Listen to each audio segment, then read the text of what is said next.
Hey everybody, my name is Jennifer. This is Metatron speaking. I have another message for you today. Before I get into the message, I want to let you know about two more free services that we're going to be giving away. We have a total of 4 services that we need to give away. And this is all another part of the same donor that we've been talking about recently. So we have 4 more services we need to give away. Let's do 2 more of them right now in this video. So we're going to be giving away the Pleiadian Activation. So if you're interested in that service, the Pleiadian Activation will align your energy to the to the Pleiades, to the Pleiadians as a collective, also to your specific Pleiadian guides.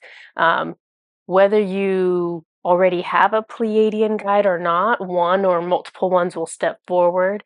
I will be getting a message for you from your Pleiadian guides. It's one of two things that they'll do. Either a guide will step forward, they'll identify themselves, and they'll give me a message for you. Or the other thing that sometimes happens is they'll show a past lifetime, normally with the guide that they want to identify. So either way, you'll get a guide identified for you, but it might come in the form of a past lifetime. It might come in the form of just like a message from them. So let's give that away. So Pleiadian Activation. I'm going to link it in the description so you can read about it and see if it's something that feels right for you. If you have been drawn to any of my past lifetimes or information that I've gotten from the Pleiades, so I'm trying to think what I've gone over with you guys. I've gone over Alcyone. Alcyone was the planet that as far as I can tell, the whole planet looks like Japan. It has maple trees, it has cherry blossom trees, it has pagodas, like those houses with like that thing going on. The people look Japanese. They've got like the long, straight, dark hair. Um, they wear kimonos. Everything looks very Japanese there. So that is definitely the inspiration behind Japan on Earth, no doubt. What else? Dang it. I've seen other planets, but I don't think I've talked to you guys about it, to be honest with you. Oh, the other planet I talked to you guys about, if you literally watch like every single video I make. At one point I talked about the mermaids on Maya. They had dark skin. They had like very, very, very dark brown skin, what we would consider to be like African American. They had dark skin, they had dark hair, but their hair wasn't kinky, it was straight. And so I saw a past lifetime there. So I don't know what the rest of the planet looks like. I only know what the mermaids look like so far on there. Yeah, I don't think I've talked to you guys about anything else. Maya also has orange dolphins and black dolphins, which I haven't talked about. Oh, you know what? I talked to you guys about Teget. I remember it because Teget, I'm trying to think what was kind of special about that one to try to trigger your memories. It was recently they showed me that planet. I had been on an island with like my boyfriend. His name was Zim. Um, and my female friend who is Susan's soul.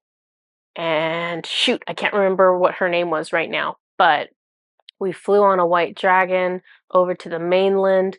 We saw mint-colored dolphins in the ocean. They were talking to me about like crystalline dolphins, or them that those dolphins housed crystalline energy. Anyways, sorry, I'm totally going off on a tangent now.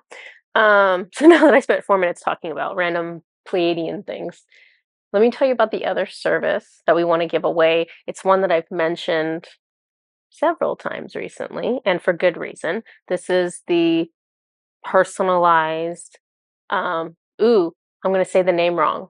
Personalized music for healing support. There we go. So what this service is, it's just like the activations where there's no Zoom call. Well, there's no Zoom call in either of these sessions.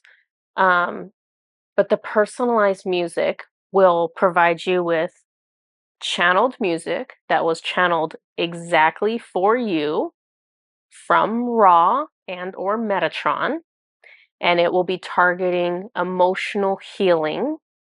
If you give us a specific scenario that you're trying to resolve, it'll target the emotional issues that hold you in that situation. If you just want to go for your greatest and highest good, then absolutely Raw and Metatron know what emotional things are holding you back the most. With that music will come a set of instructions from Raw or Metatron letting you know how often you should listen to the music to benefit from it the most. So normally they'll tell you how many times a week and for how many weeks. You can of course listen to it more often if you wanted to, but the amount they give you is going to kind of be the right way to target it so that you're releasing things but you're not overdoing it. I was given a set of instructions for 7 weeks. I think I'm on the 5th week. Um, Pretty sure I'm on the 5th week.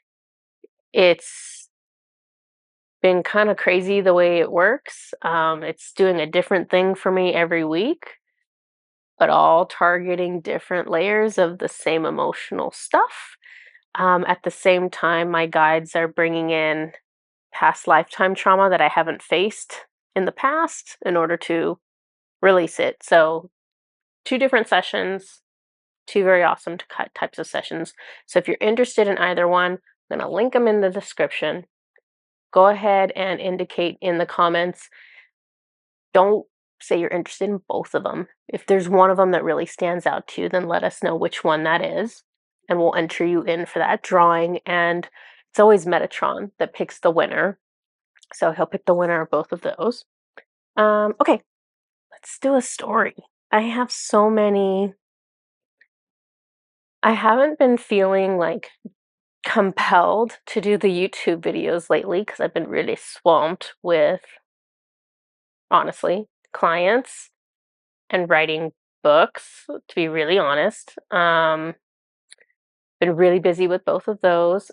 Patreon, oh my gosh, I need to tell you guys about Patreon. So our Patreon community has been doing work for the moon. We've been doing work for the earth. Um, it's really getting kind of big and involved over there. I'm getting a lot of different messages coming through for things. We have some big stuff coming down the line for that. So if you have a heart for trying to improve the planet, if you have a heart for helping the ascension process, you don't need any gifts in particular. You don't need to be at any particular level as long as you're willing to do the work and willing to interact in a group. Then actually you don't, I guess technically you don't even need to interact in the group. It would be nice if you would interact in the group. It would benefit you and it'd benefit us. But if you're interested in our Patreon group, it's a really nice, diverse group of individuals with a lot of different backgrounds. So I'm just going to throw that out there to you in case you're interested, because we are just about to get started with more work. But yeah, so I haven't felt really compelled lately to do as many videos on YouTube or even writing on Medium. I haven't been doing very often, which is like not like me at all. But I can't be everywhere at once, so it's kind of just wherever Metatron pulls me at the moment. He's been giving me kind of, I don't want to say weird, but he's been giving me like past lifetimes or messages where I'm kind of like, is this important? I don't know if this doesn't feel important. Maybe this is like I'm doing a lot of questioning and a lot of self-doubt of like, does anyone care about this? Like, do they need to know about this? So I'm probably just fighting with my own mind, to be honest with you, which is fine because the way the energies are this month, we are all having I don't want to say our weaknesses, but we're all having things that we haven't yet fully resolved come back up to the surface for us to look at. So your insecurities are coming up this month. Your fears are coming up this month. So it's there as an opportunity. So either we have the same reaction that we normally do and we're like, give into it, or we get really uncomfortable and we step out. So I'm trying to step out right now. I'm going to make a couple videos on things where I'm kind of questioning it, going, is this important? But normally when I do that, Metatron and Raw find a way to make it really, really important. And it's almost like they're proving a point that if I just trust them, good things happen. It really does happen that way. And yet the human is so weak, right? Okay, enough monologuing. This video is going to be on Lemuria. So this lifetime I'm going to tell you about, there was one other video that I made on Lemuria, and it was a long time ago, and I will find out what it is, and I will link it under this one so you can look at it in case you haven't seen it before. That video, it was like talking about Lemuria being this like really beautiful island paradise, essentially. Talked about how everybody worked together in the community. I had a massive crush on the spiritual leader in our group, who was Archangel Michael's soul. And kind of the big thing that happened in that past lifetime was that a bunch of us in the group had like premonitions of something coming, and it ended up being that we were having this premonition about a hurricane that was coming to the island, and we were able to work together as a very large group to transmute this weather event. So that was kind of the big thing. This story, this lifetime I'm about to tell you about, this is the same lifetime. This is still me. This is still Archangel Michael's soul. I didn't get his name because whenever I find out it's Archangel Michael, I'm like, I don't care what your name was in that lifetime. I'm just gonna, sorry, that's Monkey. Monkey being Finn. Finn, lay down. Okay, he's off the bed. Okay, sorry. Totally lost my train of thought with that. Whenever I find out Archangel Michael is somebody in my past lifetime, I just end up calling them Michael. Their name was not Michael in that lifetime, probably, but that's how I do it. Sorry. So this is that same lifetime. This is in the future, later down the line. Let me see if he'll give me a timeline on it. Can you give it to me? So it's probably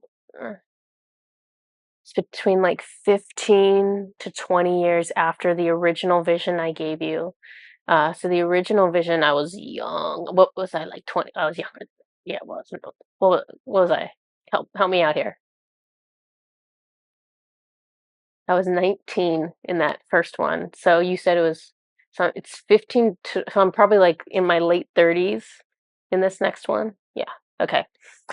Um, so I'm just going to tell this to you. There's a point to this, I know. Okay, so in this next lifetime, I wake up in a cave. And out the cave entrance, I can see that it's pouring rain. It's mostly dark outside. Michael, in a physical body, is here with me. And he's my partner. I don't know if they had like quote husbands and wives, but he's my like life partner in this lifetime. Michael is here with me. He wakes up to the sound of the downpour. We slept there overnight after meditating together. This weather is startling, unusual, aggressive. So basically, I don't know what the context was because they were just saying we spent the night there. Like we meditated, we spent the night, it was cool. But then we wake up and we're like, what the heck is going on? Because the weather in Lemuria is typically, was very balanced, stable. There were no extremes in weather. So we're having this like epic downpour, and we're just like, what is going on? And so I said to him, we should try to fix this. Um, and this is based on that portion of this lifetime that I've told you guys about, where he and myself and a bunch of other people in the village were able to transmute a weather event. Water is starting to come into the cave. This is the beginning of flooding. So Michael says, it's not safe here. We need to get out. Our visibility outside the cave is like nothing. I'm shown that this cave is by the ocean. It seems to me like the tide had come into where our cave was, and that it wasn't normally in that spot. When I would look outside the cave, it's almost like when you're driving in a car and it's raining really badly, and it's like the sky is the same color as the rain, is the same color as the ground, and it just all looks the same. That's what it looked like outside the cave. And I say to him, I can't tell if the tide is outside the entryway, but I think it is. Like I couldn't tell if it was just so much water coming down that it was starting to flood, or if the ocean had actually come up. Winds are moving the rain and flood Winds are moving the rain and floodwater in confusing ways. It becomes obvious that this is risky, but also time sensitive. So it becomes obvious that if we stay here, this is gonna get worse, and we're gonna die. We need to get out of here, but to get out of here, it's gonna be risky too. Michael says we will go out at the same time, you right in front of me. And so we go down into the water together. The water ends up being waist deep, which is shocking. The tide has come up. It pushes us around, and we try to get enough footing to push ourselves closer to shore. If you've ever been in the ocean waist deep and felt the tide pushing in and out, you know what I'm talking about. The rain makes it impossible to see. I close my eyes and keep moving forward, Michael still behind me.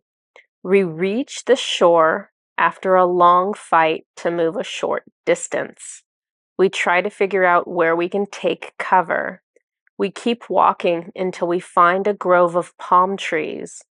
The wind is strong. This must be a hurricane. If we had known sooner that it was coming, we could have tried to do something to stop it. It's a long trip back to our village, a couple miles walking. I'm not sure we have the strength to do that, or if it's unsafe to stay here.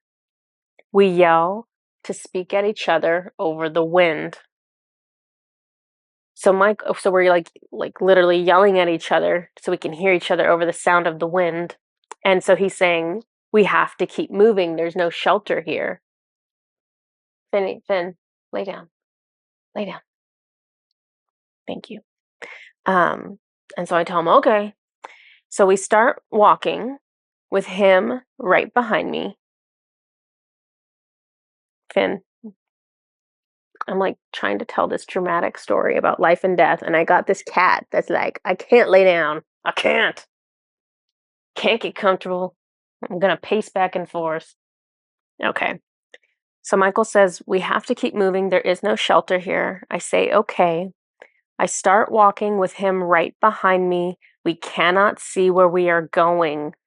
We use our memory to direct us where the roads should be. Sometimes I mess up and we end up heading towards a tree. We are both talking to our guides in our minds with each step. We are asking them for safe passage. It seems like we are walking for hours, like we're just not It's just a really slow process because it's a long distance anyways, but it's much longer when you can't see. You don't really know where you're headed. You're kind of like messing up. You're not going in the quickest path. I'm not sure where on the island we are anymore. It's cold in the rain and wind, and it's exhausting to stay standing and find our way one step at a time. I have a typo here, so now I'm trying to figure out what I wrote.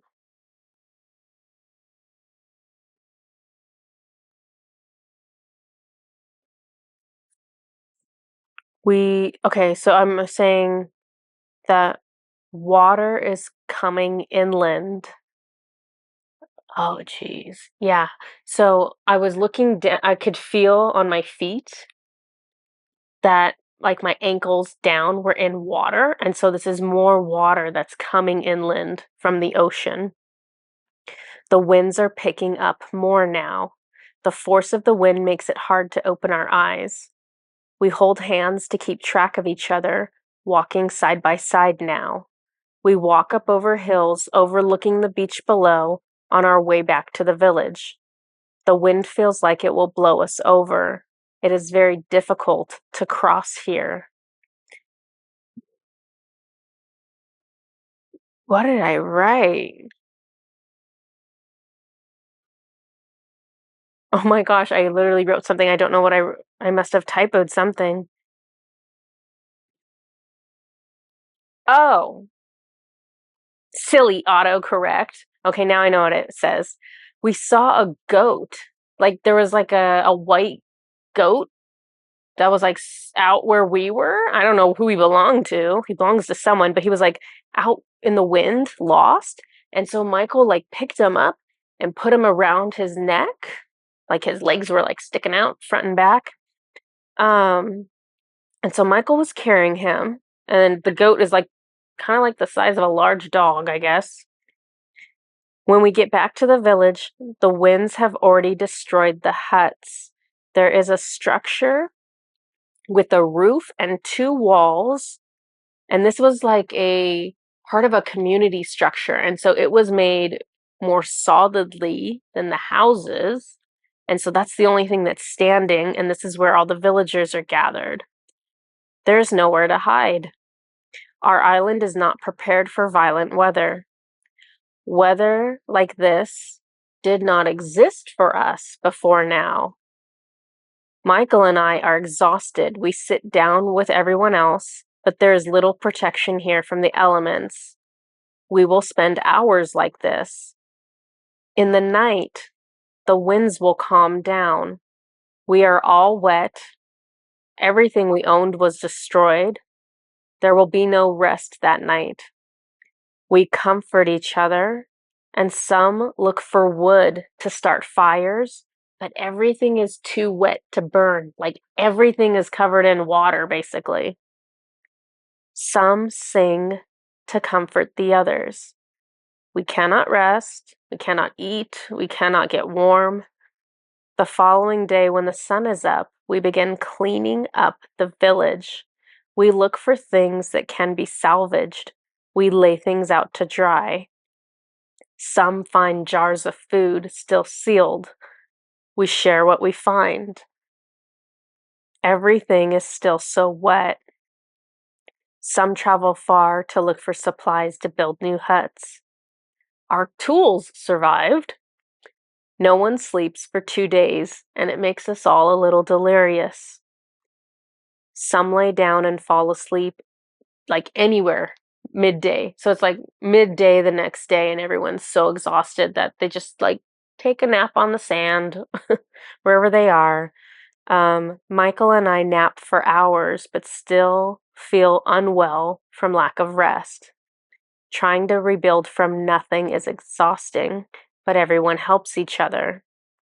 We are grateful to have survived. No one died, but many of the elderly were injured as they fell in the high winds. We rebuild one day at a time. So this is the lifetime they show me.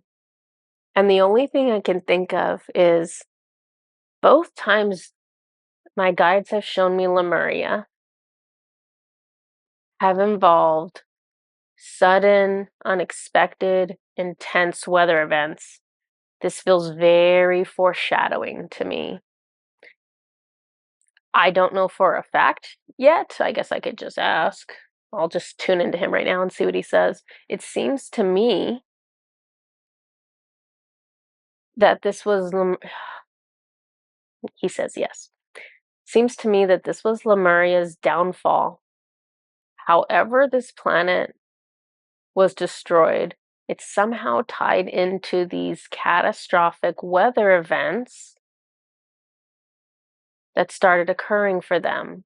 So then my other question is, what was going on?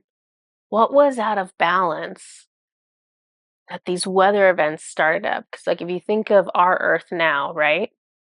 We're starting to have more and more intense weather events. I mean, we've had intense weather events my whole lifetime, um, but those continue to increase over time, based on how we are treating the environment and what gases we're releasing into the environment, and all these different things that we're doing. So it kind of makes you wonder what was going on with Lemuria, and are we just repeating what happened to Lemuria? Because whenever we think of Lemuria and Atlantis, they were both on Earth. They were both really successful. They were both high vibrational, and something went wrong and it wiped them all out. And so we have to look at those times on Earth and we have to ask ourselves, are there similarities between what happened on those pieces of land and what's happening here on Earth now? Are we just repeating these mistakes? We need to know about what happened on both of those locations so that we can do better, so that we can quit annihilating ourselves, right? So I don't know what like the general consensus of the internet is on, what happened to Lemuria. Um, I thought I had like heard before that, somebody thought it was something to do with like um, nuclear weapons or something like that. I know that's what I saw for Atlantis. I know Atlantis blew itself up. Um, I'm not sure. I haven't. He, Metatron will tell me in time. I'm asking him if he'll tell me now, and he says no. So whatever it is, it's going to be like a detailed past lifetime that he wants to give me whenever that timing is right. But now I'm curious, and I'm also kind of sad because I know that my lifetime, whatever, however many lifetimes I had, I know I've had at least one on Lemuria. I know that I loved it. I know that it really was paradise. It really was peaceful. People really did work together. Um, so I don't know. I don't know what they were doing wrong that things kind of went the wrong way, but so I'm interested to hear all of your thoughts on this. It makes me wonder if I'm trying to like make a connection. I definitely have a fear of drowning, but I think that kind of came up with the Atlantis past lifetimes with that tsunami that happened for Atlantis as a result of the nuclear weapons going off. Um, I guess it'll make more sense once I know how things actually ended for Lemuria and if I was actually there when it ended. Although honestly, many of us probably were there because the people who like to watch this channel are the souls who like to incarnate during important times in a planet's history. We like to be here during important times because we're trying to change the outcomes. We're trying to lift up the energy. So it would make sense that if it's a critical time on a planet, it's a critical time for Lemuria, many of us would be incarnated there to try to help. But it also means that if we weren't able to assist the planet, or Lemuria, that many of us carry the trauma of that failure. So we'll carry the trauma of how we died or how the planet perished. Um, so that'll come up in due time. If you have any comments, please feel free to let me know underneath, or if you're interested in either of the services that I mentioned at the beginning, please feel free to comment below. I'll see you guys next time. Bye bye.